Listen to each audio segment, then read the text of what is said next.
Everyone, welcome to the Mufasa book readings. Yes, you heard correct. The book readings are back, and we are reading from Simon Sinek's book titled Start With Why.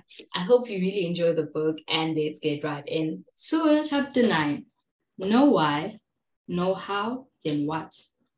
They marched in single file.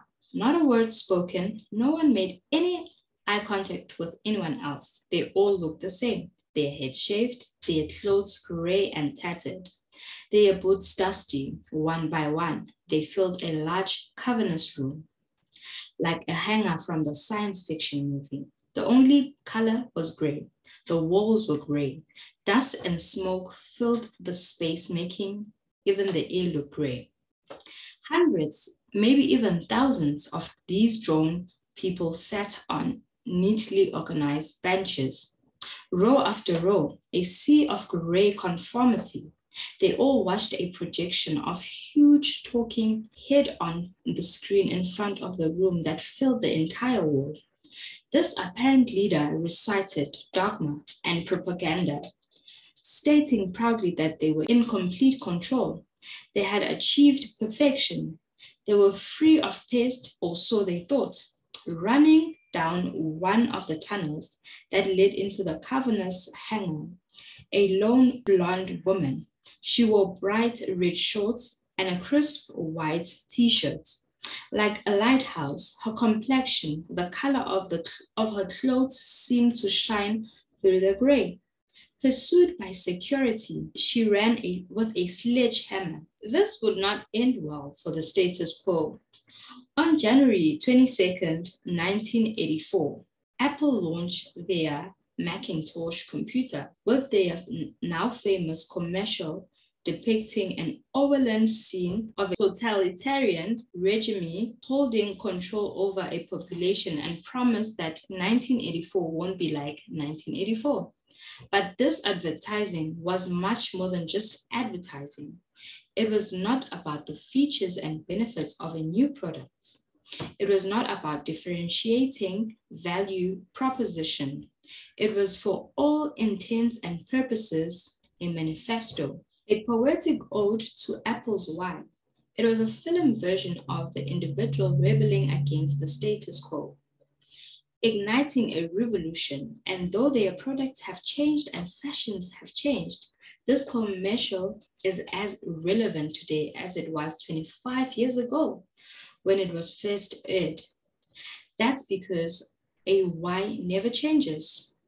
What you can do with the times, but the why you do it never does.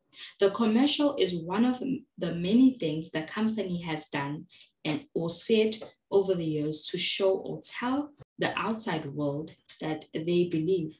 All Apple's advertising and communications, their products, partnerships, their packaging, their store design, they are all what's to Apple's why, proof that they actively challenge status quo thinking to empower the individual. Ever notice that their advertising never shows groups enjoying their products, always individuals? Their Think Different campaign depicted individuals who thought differently, never groups, always individuals. And when Apple tells us think different, they are not just describing themselves. The ads show different pictures of Pablo, Martha Graham, Jim Henson, Alfred, to name a few, with the line think different on the upper right-hand side of the page. Apple does not embody the rebel spirit because they associated themselves with known rebels. They choose known rebels because they embody the same rebel spirit. The why came before the creative solution in the advertising. Not a single ad showed a group. This is no accident.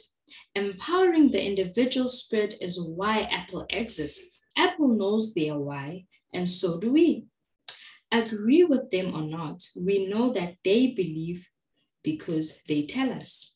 Speak clearly, and ye shall be clearly understood. An organization is represented by the cone in the three-dimensional view of the golden circle. This organized system sits atop another system.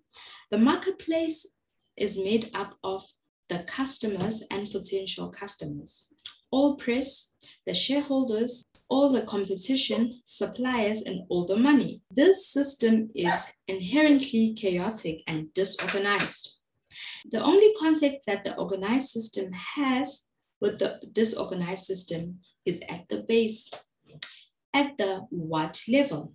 Everything an organization says and does communicates the leader's vision to the outside world. All the products and services that the company sells, all the marketing and advertising, all the contact with the world outside communicate this. If people don't buy what you do, they buy why you do it. And if all the things happening at the what level do not clearly represent why the company exists, then the ability to inspire severely is severely complicated. When a company is small, this is not an issue because the founder has plenty of direct contact with the outside world. Trusted how types may be in short supply, and the founder opts to make a majority of the big decisions. The founder or leader actually goes out and talks to customers, sells the product, and hires most, if not all, the employees. As the company grows, however, systems and processes are added and other people will join. The cause embodied by an individual slowly morphs into structured organization and the cone starts to take shape.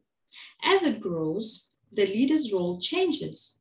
He will no longer be the loudest part of the megaphone. He will become the source of the message that is to flow through the megaphone. When a company is small, it revolves around the personality of a founder. There is no debate that the founder's personality is a personality of the company. Why then do we think things change just because a company is successful? What's the difference between Steve Jobs, the man, and Apple, the company? Nothing. What's the difference between Sir Richard Branson's personality and Virgin's personality? Nothing. As a company grows, the CEO's job is to personify the why, to ooze of it, to talk about it, to preach it, to be a symbol of what the company believes. They are the intention, and what the company says and does is their voice. Like Martin Luther King and his social movement, the leader's job is no longer to close all the deals, it is to inspire. As the organization grows, the leader becomes physically removed, further and further away from what the company does, and even further away from outside the market. I love asking CEOs what's their biggest priority. And depending on their size or structure, I generally get one of the two answers: customers or shareholders. Sadly, there aren't many CEOs of companies of any reasonable size who have daily contact with customers anymore. And customers and shareholders alike both exist outside organization in the chaotic world of the marketplace. Just as the cone demonstrates the CEO's job, the leader's responsibility is not to focus on the outside market. It's to focus on the layer directly beneath. How? The leader must ensure that there are people on the team who believe what they believe and know how to build it. And the how types are responsible for understanding why and must come to work every day to develop the systems and hire people who are untimely responsible for bringing the why to life. Thank you so much for joining today's book reading. I hope you don't forget to like, comment, share to your family and friends, and be part of our beautiful community. Thanks for watching. Bye.